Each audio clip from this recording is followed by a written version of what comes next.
Ryan Gosling's Kate Goslin's hair. Ryan, he was serving Ryan Gosling in that movie. He really was. He was giving Kate Gosling 2.0. Yeah.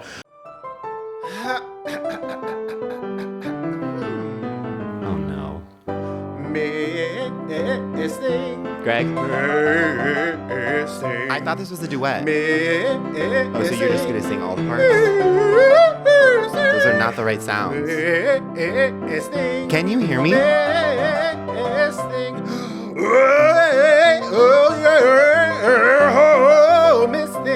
Bonk. Welcome to Miss Thing. I'm Greg. And I'm Tim. And this is a podcast that celebrates and appreciates the misthings of the past, present, and future. In every episode, we take a key moment from our missing storied career and do what we do best, which is make it all about us. And we're already doing that because we have a huge thing on the pod today. We have in our hands Stiller's soda. So this is Ben Stiller's new soda line. And Ben Stiller himself hand-delivered these sodas to Tim's apartment in Los Angeles. We were like, hey, you took time off from Severance? Yeah. To make soda and deliver it? Well, we're going to try it. We're in. Yeah, we're going to try it. We both have. There's so many different flavors. We're trying lemon lime. Yeah, lemon lime. But there's other amazing... Oh. You hear that? All right. Oh, this is good. Well, you do know, and I of course, this is a good time to mention that Ben Stiller was officially my first man crush when I was younger. I thought he was so hot. He is. Literally, Ben Stiller's butt in Along Came Polly. Changed lives. People died. It is. I was so happy. Let's just say I was so happy I owned the DVD. Oh, yeah. You know? For reasons. Yeah, for reasons to be like, I'm going into the basement to watch a movie. Yeah. On the DVD player. And the door will be locked. Do not bother me. I'll let you. Don't come for me unless I send for you. I will be drinking my Stillers, watching Along Came Polly in the dark. Do not disturb me. Yeah. When I think of Ben Stiller, I think of Ben Stiller as being like one of the ultimate allies. Oh, yeah. You know? Just like someone where I'm like, okay, he is like we don't really love straight men, let's be honest. But then there are very few, you know, that I would be like, okay, like you can come hang. Sure. Well, I think it was also like the fact that he was on Friends and that he would like willingly play an asshole too, like to make it seem like his persona was asshole. But you can tell he's actually just like a nice guy. He's funny. Heavyweights, him and Heavyweights. Iconic. Dodgeball. Yeah. I mean, Zoolander, hello. I mean, name a better filmography. And, of course, the butt work in Along Came Polly. The man can do no wrong. But this is making me think, okay, who do you think of all the male celebrities out there is, like, the biggest honorary gay? The biggest honorary gay. Well, right now, I would say Seth Rogen.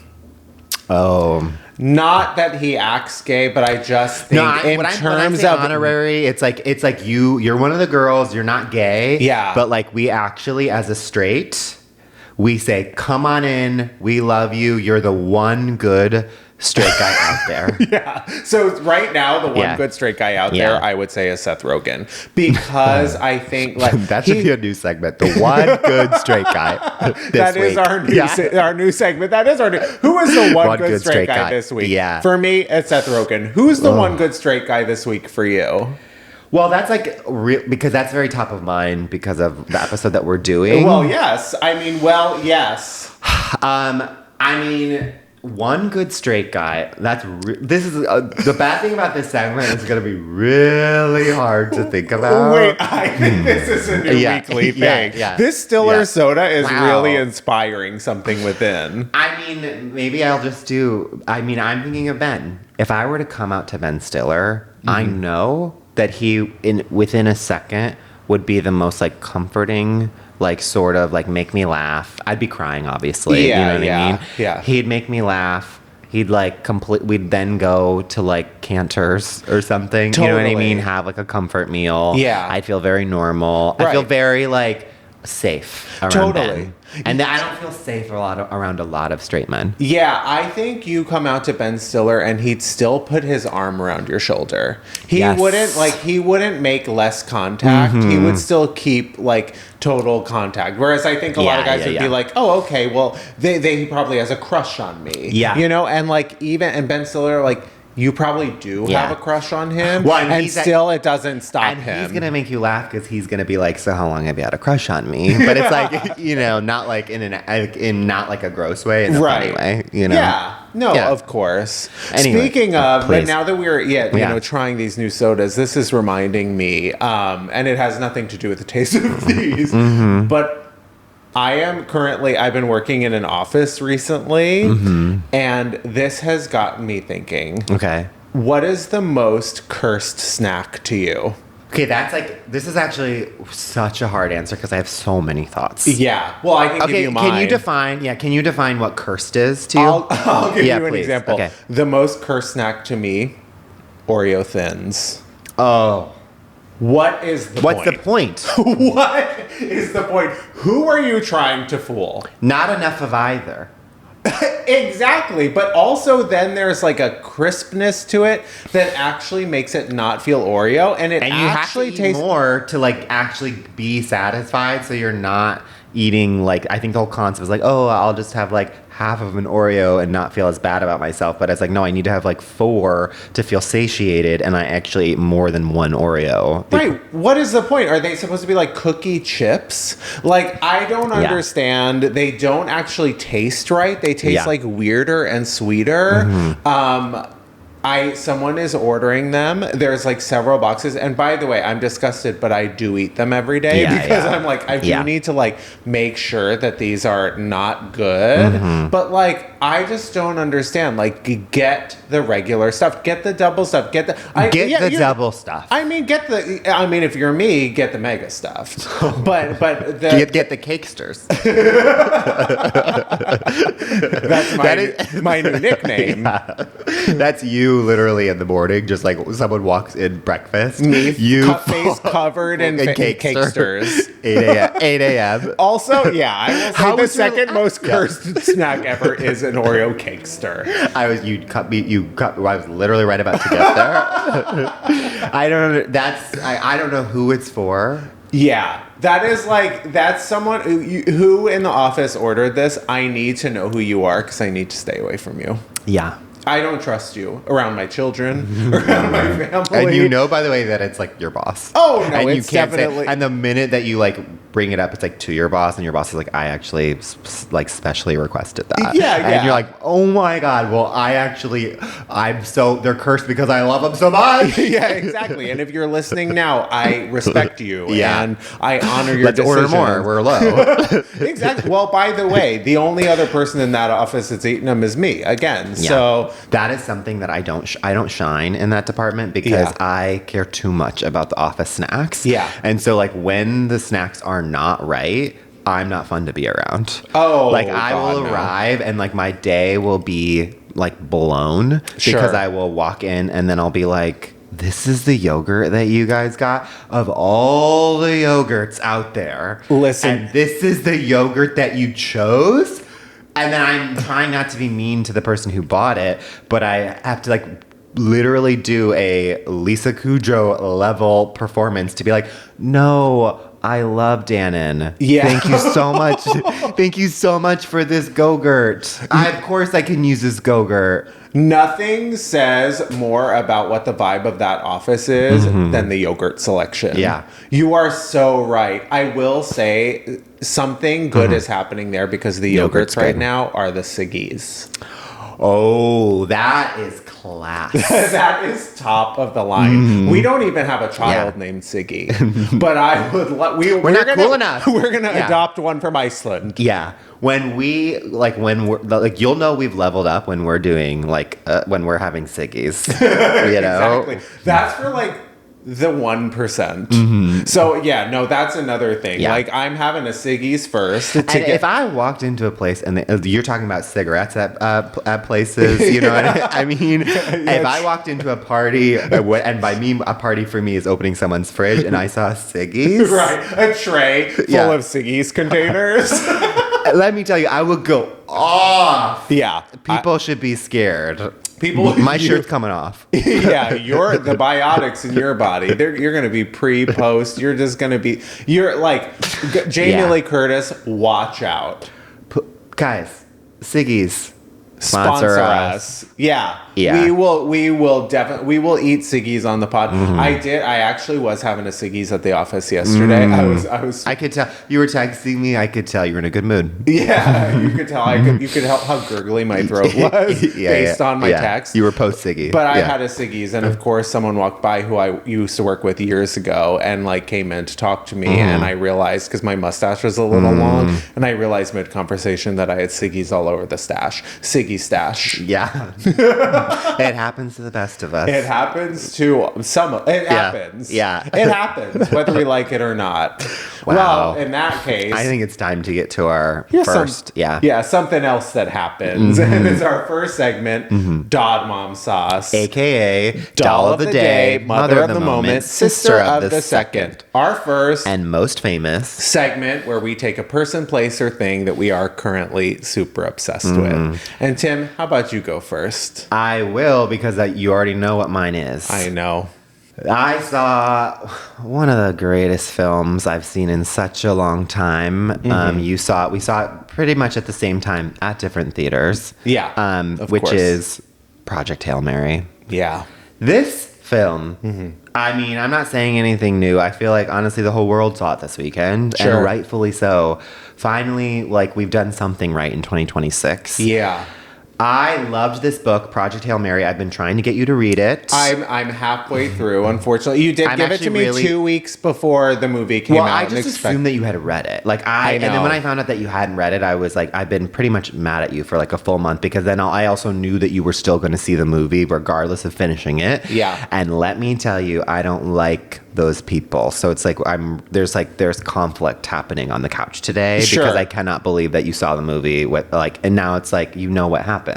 Yeah. But anyways, let me get into, I just think, first off, Ryan Gosling, perfect casting. I honestly think that like the author wrote it with him in mind. I mean, the guy's name is Ryland Grace. It's basically Ryan Gosling. Yeah, that's so true. And then he probably also thought about me, Ryan's doppelganger. You're free to agree, corroborate. I'm gonna go, and then I think Sandra Hüller. Okay, great casting. Yeah. And I just think that like it's been such a long time since there's been like our classic phrase, four quadrant. Yeah. Like, for everyone, you can, afterwards, you can text your parents to go see it. You can literally tell any person you see, the person in the grocery store. Yeah. Any person will love this movie. It is just entertaining, fun, and my favorite, emotional while laughing. Like, you get the cry laugh.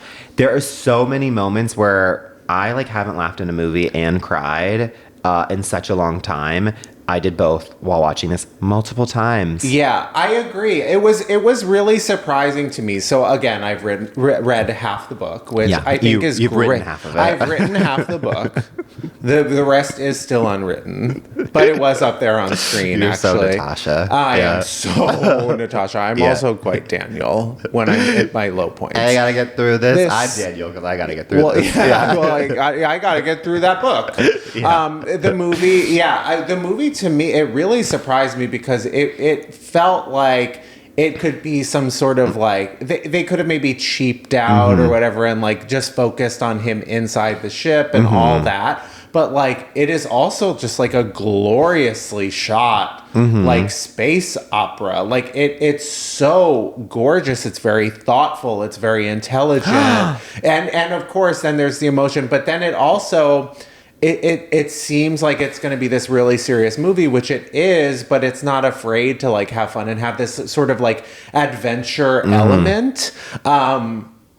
there was just so much to enjoy in it. You're also making me realize I'm going to add, and already to break the segment, another honorary, the one straight guy I like this week. Oh. Lord and Miller. Well, two. Oh. They're together. But they Gosling. count as two straight guys count as one gay guy. I agree. That's the math. Lord and Miller are honorary gay guys. Honorary to the max. But they're also so straight. So straight, but just like they get it in the sense of like what I think is so impressive about what they've done, and also knowing the like attaching themselves to a book that is, I think, just like a rare, just like light but hopeful, optimistic book that actually is saying something. Yeah. Which is just like, I think it is a beautiful story about friendship, and like a friendship, interspecies friendship. Yeah, of course. And I think where like, you can learn the most, really, about yourself. Yeah, that's where I've classically learned the most.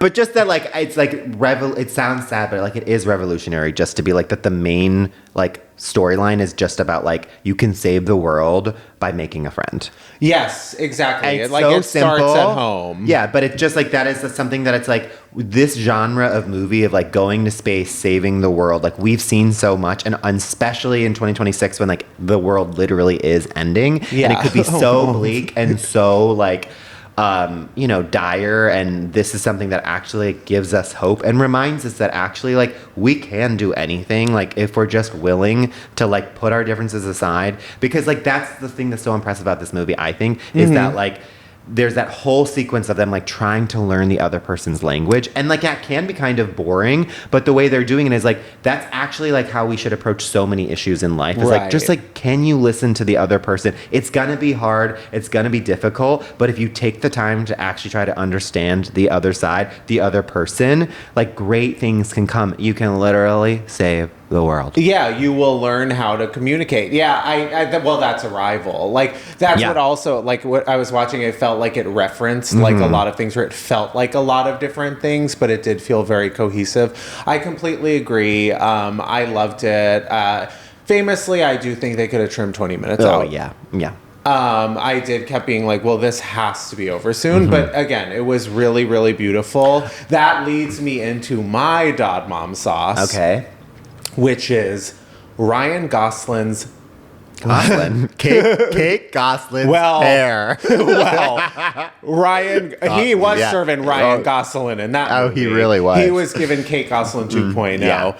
But Ryan Gosling's glasses acting. Okay. Loved this movie. Yeah. Loved Ryan Gosling. He is in peak form. He is giving drama. He's giving comedy. He's giving emotion. Charm out the butthole. Yeah. I have never seen a man this out of his depth as an actor as Ryan Gosling as a person who needs glasses to see. I am not sure if anyone else noticed this. Yeah. But the work he is doing with those glasses, they're on, they're off, and most egregiously, they are down, wrapped from his ear, down around his neck. No one who actually uses glasses to see would ever treat their glasses like that. Yeah. In a movie about space, in a movie about saving the world, in a movie about potential alien life forms, interspecies relationships. Yeah. This was the least believable thing about it. And by the way, incredible acting choice and acting work. Yeah. Like with that, I think that's such a unique approach to wearing glasses.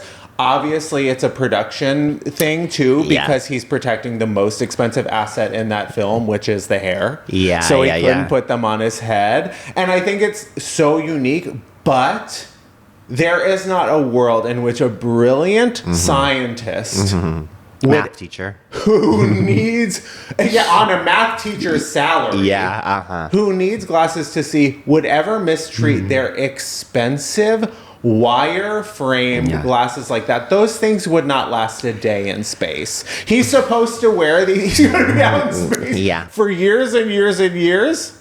Those aren't going to last. And by the way, what does he need them for? They're on, they're off. Like they play it for comedy. At one point, like they're like he puts the helmet on, and it's like You know, I missed this, but now that you're saying it's all coming back to me now. It is so funny unless you like wear glasses or need that, you would never notice. There's also like, because they're so beautiful and so like tiny, that there's continuity issues. Sometimes he's wearing the glasses, they'll cut away, they come back, he's not wearing the glasses, but unless you're me, and that's literally what you're paying attention.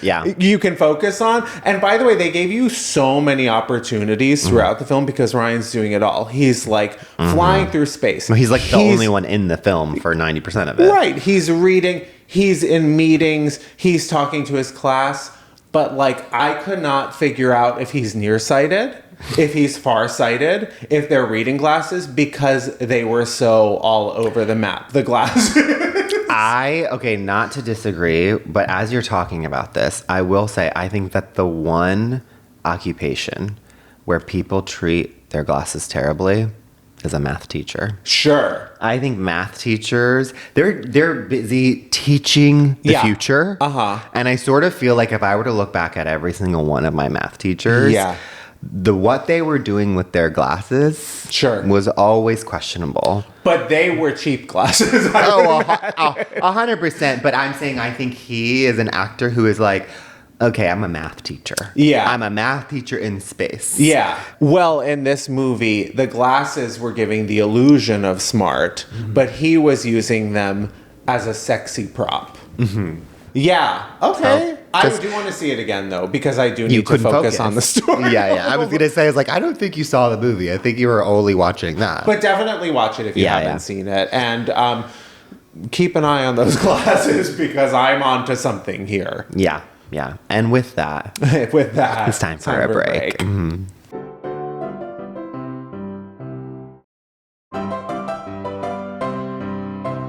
We're back, and it's time for our Miss Thing of the Week. I have never been more prepared for a Miss Thing in my life. Hey, honey, guess what? Same. Yeah. This is the most important figure probably in my entire existence. Yeah, I would agree. This is like part of Greg's DNA. Yeah. I don't know what came first, honestly. Yeah. This Miss Thing or you. But let's just get right to it. Sure. Our Miss Thing of the week is Valerie Cherish. Fictionalized character played by the icon Lisa Kudrow in The Comeback. In The Comeback, yeah. If you are not watching The Comeback, it has just premiered. If you're not watching The Comeback, you're not even getting not half the story. You're not living. Yeah, you're not alive. Living. You don't have a pulse. This is the greatest show of all time. It is so fucking funny. It's so deep and it's brilliant. And I know that we say that about a lot of things, but this is actually under the dictionary of when you look at the word brilliant, it says : The Comeback. It's a picture of Lisa Kudrow with prayer hands. Exactly. It is so layered, this show. It's so it will make you, speaking of, like we said earlier, it will make you laugh and then it will gut punch you and make you cry. Yeah. It is so and I think, I don't know what it is about, I was thinking about this, I do think that gays are also more apt to this, which is like, it is also like such an art of cringe comedy. Yes. And I think gays love cringe comedy in the sense of like, it's just like we really like seeing, I don't know, like very awkward situations. Yeah. But that like someone is like navigating. Yes. That like, and they're trying their best. I don't know what, it just like tickles your funny bone. And this is sort of like the preeminent example, in my opinion, of just like, this woman, Valerie, is put in so many different situations that are, let's just say, is hard to navigate. Will make you squirm. You squirm, and her trying to get out of it and trying to be positive about it. Yeah, actually. well, Valerie is the ultimate people pleaser. She's always trying to. She's both trying to entertain, but she's also trying to like mold every situation into like her version, like the bright side version of it. She's like a good time gal, but she's also like incredibly tightly wound. She's an actress. Yeah. And she's like always acting. So yeah, Valerie Cherish, like if you are not familiar with The Comeback is an HBO show that debuted 20 years ago, back when the Survivor and Amazing Race and all the like reality shows were starting to come to the surface. Fear Factor, like American Idol. This was like when it was like those shows were like getting 25 million viewers an episode, and they were the finale of Survivor, the first season, got 70 million. Yeah. It is, but it was like the other thing about this show, which you were kind of getting to, is like it is a real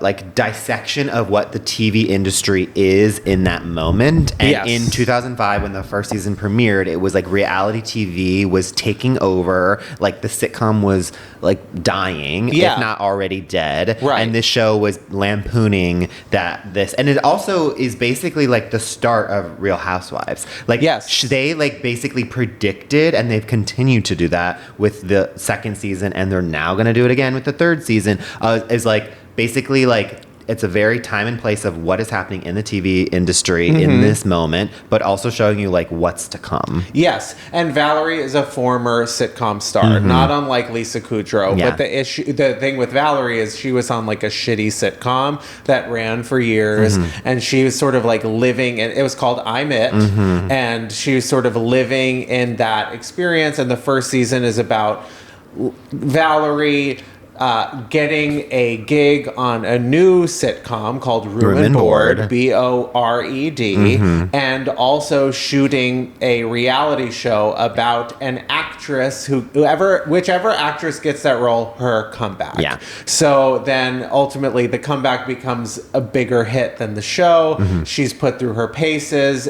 She has a very like bad relationship with the people on the show. So mainly just the Pauly G, who is like the worst villain in the history of just everything. Like an incredibly heinous TV writer. Yes. And then 9 years later, it comes back in 2014.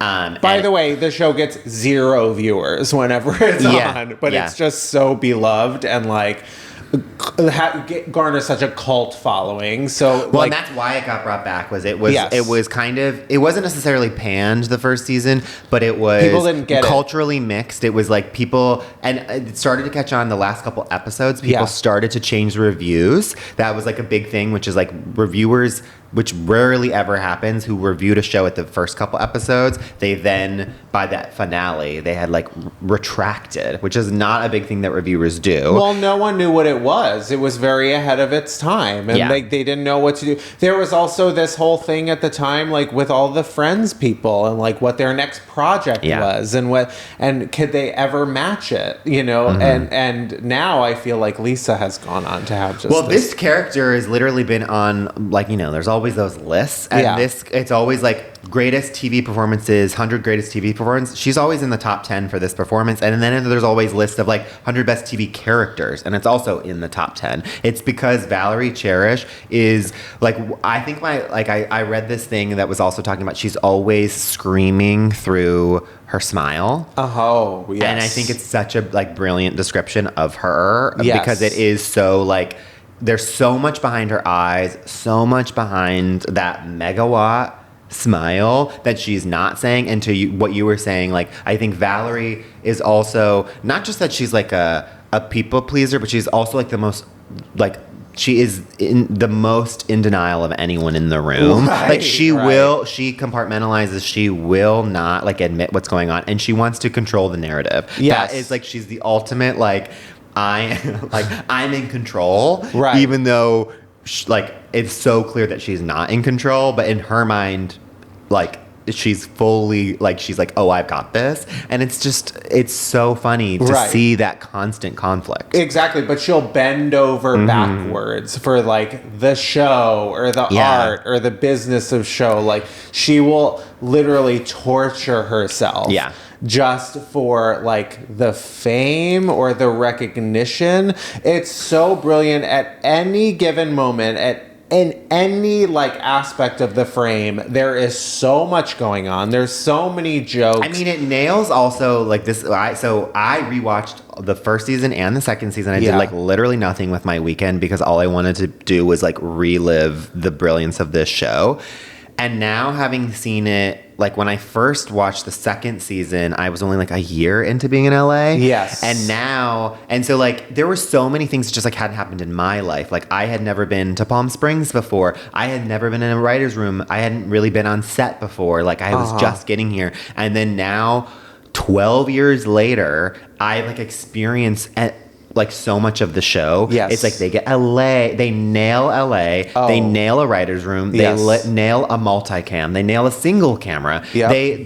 The dynamics, like the character of Gigi, the one female writer on a TV show. Oh, Gigi, the girl writer. Yeah, it is so brilliant. The fact that she's always eating to like deal with like the shitty ass straight men in the room. And then when she comes in season 2. Yeah, but I'm saying like it's just like there are so many throwaway moments that you don't even realize, and then for you and I who work in the industry, it's like times 10 because we know like they're also playing inside baseball, even though a lot of it's for everyone, but if you're in the industry, it's like 10 times funnier because they really like.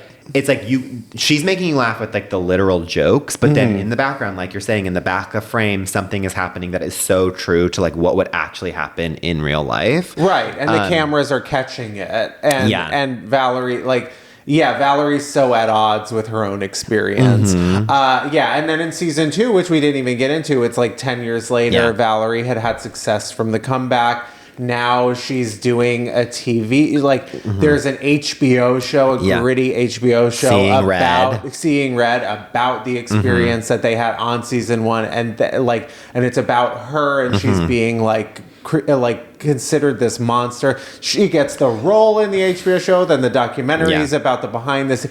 It's so meta. It's so much and textured, and it's just like it's crazy. I know we have to make it about ourselves, but I do want to know what is a line or a moment from the comeback that makes you howl? Okay, so I have a few. Okay. I was gonna ask you the same thing. I have a few. So the most quoted line in my house is, "I need to set an alarm to get up and relax."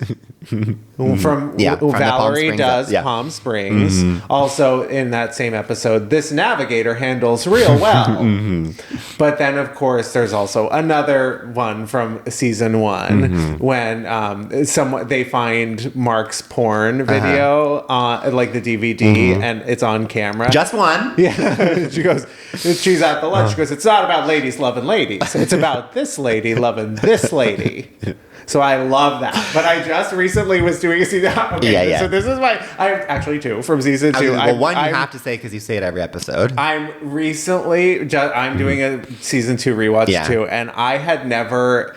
Maybe this had like left my mind because I'm not so into I love season 2 so much, but I haven't watched it as many times as the first one. But in the first episode, when she's calling the agency and trying to get her agent on the phone, and like she discovers that her agent left, and then she's like, "Oh, I think it's actually Sasha," and then they're like, "Oh, there's 3 Sashas." She goes, "Let's try this. I'm Valerie Cherish. Who's my agent?" I love that last one on in the Oscars when she finds out Jane got an Oscar. And she goes, "The women of Treblinka."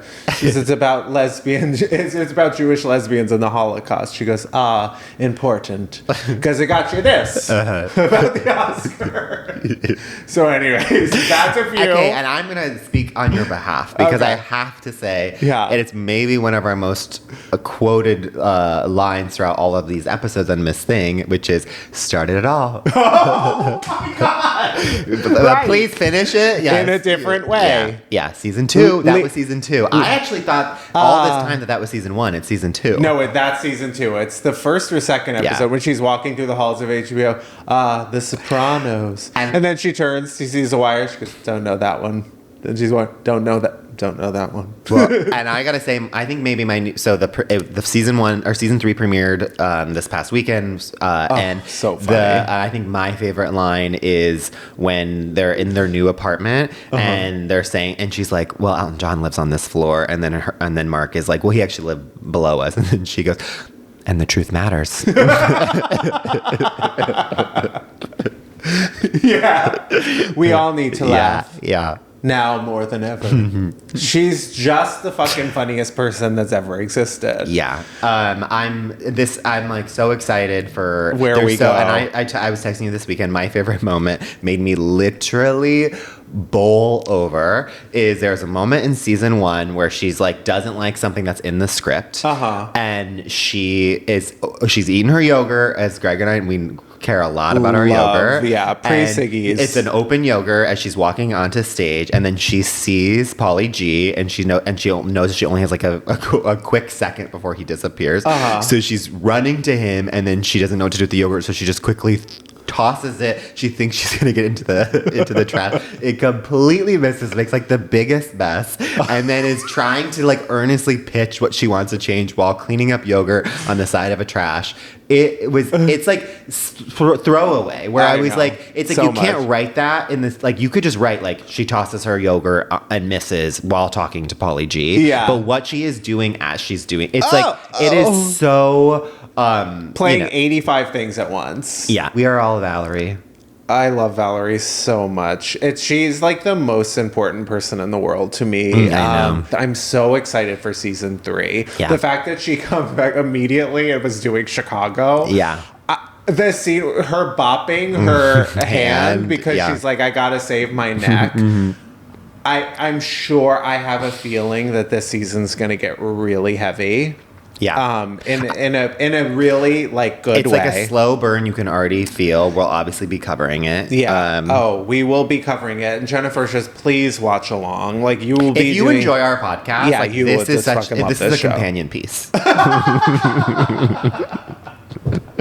Yeah, follow us on YouTube. Otherwise, you're getting half the story. Yeah. But again, come back. If you're not watching, you don't understand actually what's happening. Well, I will say it describes so much of Greg's personality. No, it's because I actually do a podcast with Valerie Cherish. Like, I don't think people realize that, but when you start watching that, you will realize that like I'm basically Fran Drescher and you're Valerie Cherish. That scene in the season 3 premiere where they're both taking the photo, and then and Fran's like, it doesn't look good, and then as soon as she looks good, she's like, I think we're on strike. Remember, we're on strike, which is you and I. Our dynamic for sure. Yeah. Well, I mean, we could talk and talk. Clearly. We'll be talking more about it. But it is time to make Valerie Cherish all about us. Yeah, I'm going to go first. Please. So I feel like, I mean, we're both writers. I feel like I've only managed somehow to be on the Valerie Cherish track where I've worked exclusively in multicams. Yeah. I've worked on some single cams, but that have not actually ended up getting produced. Yeah. But like the majority of my work. I never even realized that. Yeah, you're right. No, I've like somehow in 2026 have strictly worked on multicams for the most part. The only thing I've ever written is multicam. It's crazy. Yeah. I've worked with Jimmy Burrows. Yeah. I'm doing the Valerie Cherish tour. You've already talked about it on the pod. You've met Lisa. I met Lisa right after season 2 premiered of The Comeback. I'm hoping we meet her this week. She will be on this podcast. She will. But no, so when I was thinking about this episode and like some Val moments, because I've had plenty, I was taken back to the very first table read I ever found myself in. Okay. So I had TV experience. You know, I had been working in reality before I started writing. And when I went to work on my first show, like my first scripted show, a multicam, I had never actually been at a table read before. So we had done like the entire getting it written and everything. And at a certain point in the season, you're in production, you start doing table reads. And the first day, like the first time we're doing that, I go to the production meeting. I'm like, okay, but I am like acting like I know what the fuck is going on, and I've never done it before. So it's like super exciting and super crazy. So table read's going. It's great. It's gangbusters. I mean, laughter left and right. Like, oh, this show's going to be a hit. Yeah. So we're about like 2/3 of the way through at one of like the biggest, like most, biggest scenes. Yeah. Huge laugh. And in like, there's like laughter and then there's like a moment where it starts to, like, there's like a very chemistry type thing where it like kind of like there's a moment of sort of silence after the laughter. Yeah. Taking it all in. Huge laugh. Suddenly, loudest phone goes off in the entire room. No, oh no. Just ringing as loud as possible. Everything in the room shifts. Everyone's like, someone goes, oh, the showrunner goes, oh, my boss makes a face. Greg. It's my motherfucking cell phone. I have never in my life turned on my ringer. Yeah. My phone is not only on vibrate you wouldn't even know how. No. Yeah. My phone is always on vibrate or do not disturb. Yeah. And I don't know what was happening when I was walking around. At some point, I must have like, it just must have switched on because that's like what the phones back then, they were a little flimsier. My phone goes up. Everyone stops, turns, looks at me. I'm like, yeah. So bad. And you're so nervous that your fingers aren't working. So you're like, how do I? Can't cover made the entire, all eyes on me. Everything has center stopped. Of the ring, yeah. Yeah. And I'm like, well, maybe no one will know it was me. Like, sitting in like the biggest shame spiral when I finally get it off, fully had like gone to voicemail or like didn't. It was like, it just like kept ringing. So I sat there the rest of the time completely beat red. Like I had fucked up the first table read because my phone went off.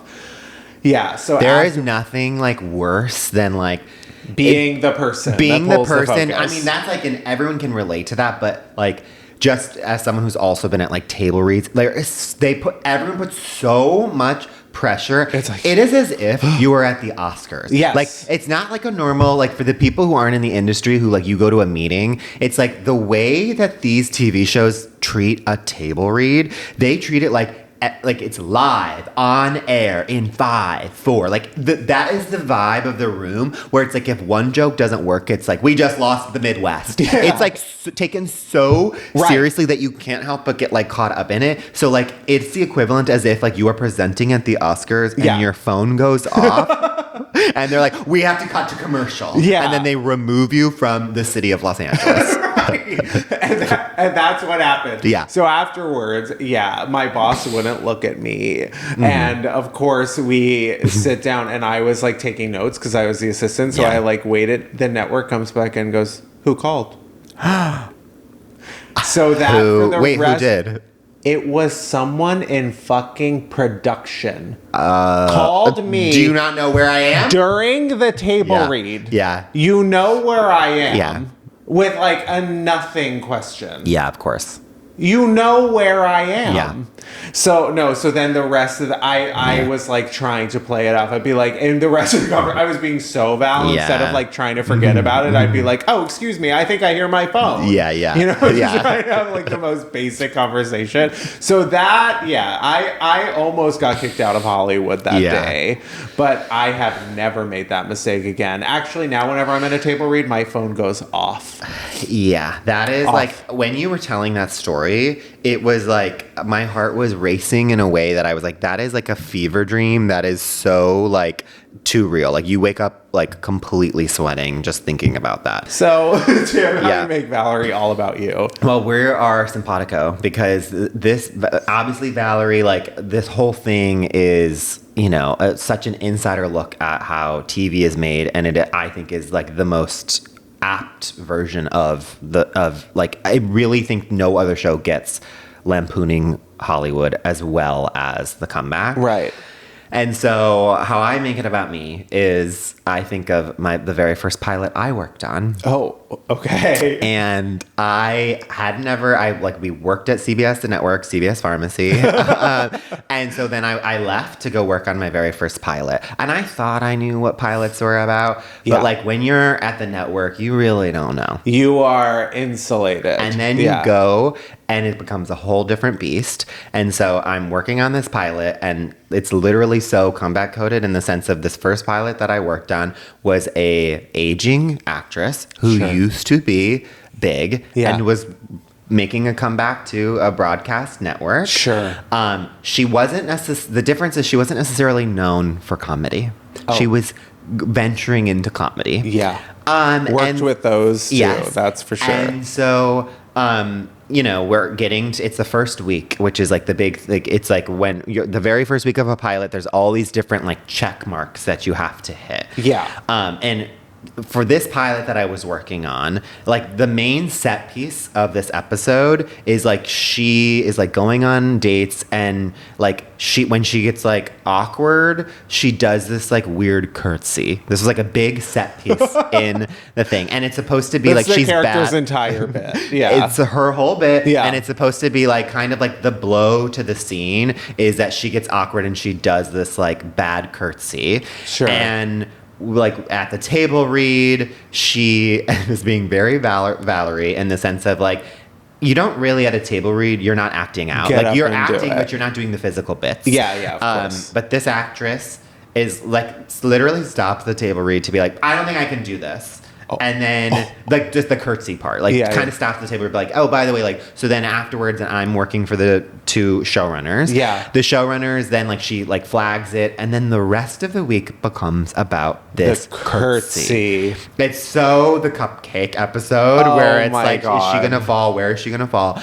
And so then it's like you go, and then it's like the first producers run through. Hundreds of people. All anyone can think about is the curtsy. Pulling off the curtsy. And my bosses are vets at this point too. Yeah. They're veterinarians. They're veterinarians. Yes. Yeah. They in coordination with CVS, the pharmacy. They really like it took a lot of. They had to leave their appointments to come to this show. Yeah. And so they like know that like so many things change. Like they know that each day, like you could throw out everything. You know what I mean? Like, and then it's like the next day is a completely new script. Like once you get it on its feet, so we're doing it. And they're very aware of like, okay, the curtsy might have to go, but they're practicing it. Then, because she's not necessarily comedic, she then basically, like, I'm not kidding you, at one point I'm showing her how to curtsy, because they're all like, everyone who was on that stage was like, this is how you can do like a curtsy. Right. Then she's taking it as if this is like Juilliard. And so then she's starting to like nail the curtsy, in the way that's like, well, no, it's supposed to be like bad. Bad curtsy. Embarrassing curtsy. And so producers run through goes by, then it becomes like studio run through. And each time my bosses are like, I think we're going to have to lose the curtsy because she's not getting it. And it's like kind of the main through line of the episode, like the main runner. And so my boss was like, I remember the night before, they're all really worried and they're like, okay, we're just going to cut it. And literally this actress comes in to us and she goes, please do not cut the curtsy. It's so Valerie. She's like, do not cut the curtsy. I'm gonna get it. I'm gonna get it. Yeah. And then they're like, fine. And then she leaves, and they're both kind of like, we're gonna have to cut it. We're gonna have to cut it. But we have to also like kind of honor the actress because she's the lead. And so they're like, that's you know what? Also so TV. It's like everyone like they're all talking about like this thing like it's not working. The actress comes in, she's like, is it not working? And they're like, no, it's great. And they're like, and their mind, from my memory, it was sort of like, we'll just do it for the network. Yeah. The network will tank it, and so then we won't look like the bad guys when the curtsy doesn't. And we're like, oh well, the network didn't want it. Of course. So network run through comes through. She does the curtsy. She doesn't nail it. No.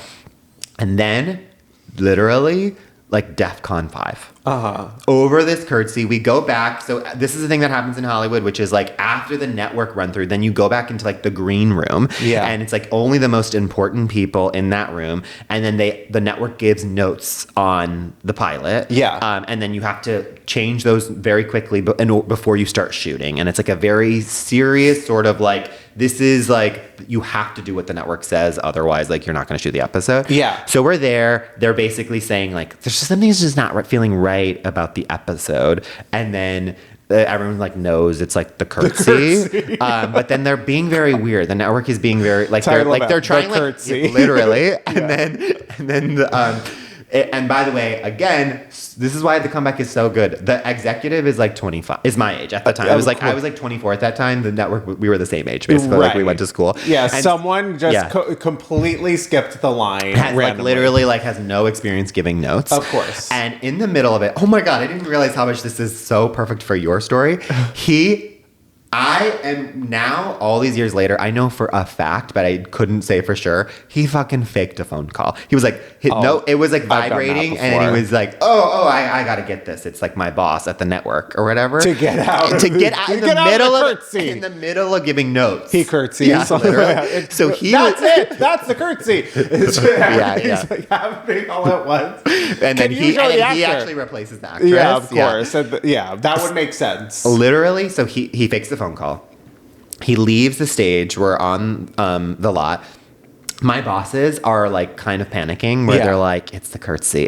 And then my one boss is like, I honestly think they're going to like cancel us.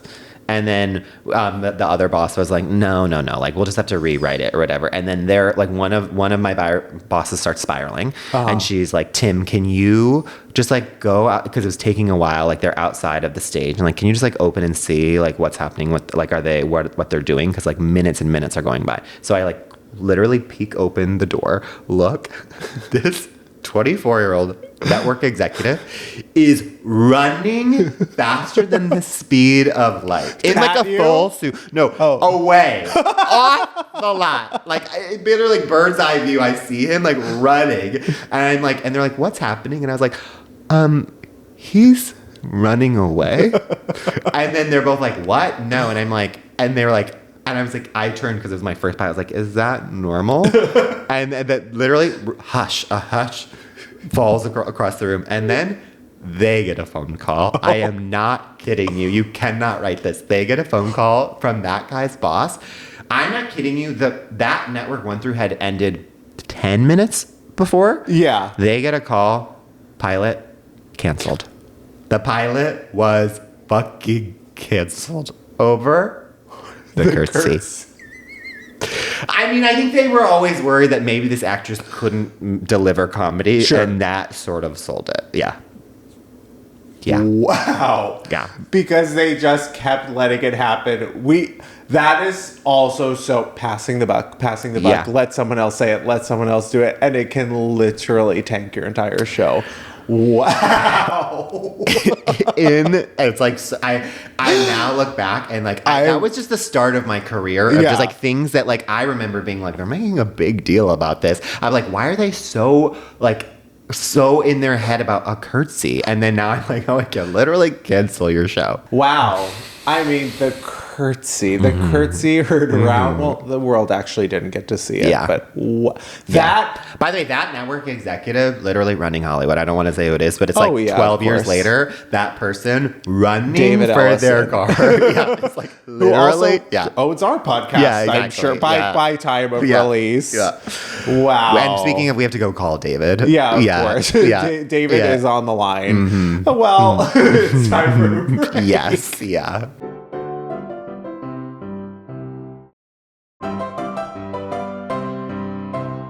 I mean, so we are as women today. Welcome back. Yeah, and it's time for Diva Down. Yeah. Diva Down, of course, is our final segment where we take a person, place, or thing that could use a little bit of our unsolicited advice. And let's just get into it. Our Diva Down this week is Nicole Scherzinger's brain fart.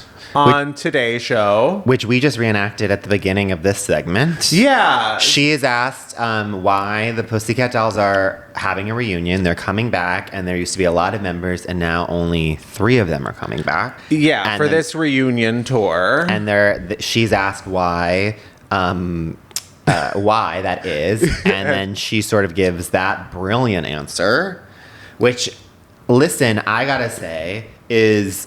I've never felt more seen or heard in my life. This is how I speak. This is how my brain works. Our podcast must be edited within an instrument's life because this is like 90% of our episode. Completely as frozen. Women, as women, we are. I mean, listen. And then the other one jumping in to like hopefully save, and then the other one also becomes so Nicole in that moment. Yeah, I mean, I've never actually related to someone more than Nicole in this moment. It's the most like Nicole, who is so poised and can always talk through anything, and such an incredible performer. To see her have this sort of like AI power down moment, it's actually so Valerie. It's so although Valerie would never freeze like that on air. I think it's so you and I to be like, okay, I don't know what to say, so like let's just be like, well, as a gay man, I would personally say that we need to respect. And we although we'd be like we would we would be like and totally exactly. Which drink every time drink a still or soda every time totally I'll go get the Nivea. Another moment from the season 3 premiere. That's so us. I mean, my advice, Nicole, keep doing what you're doing. Honestly, saw you in Sunset Boulevard. Of course, you can do no wrong in my opinion. I think you're probably still tired from that experience.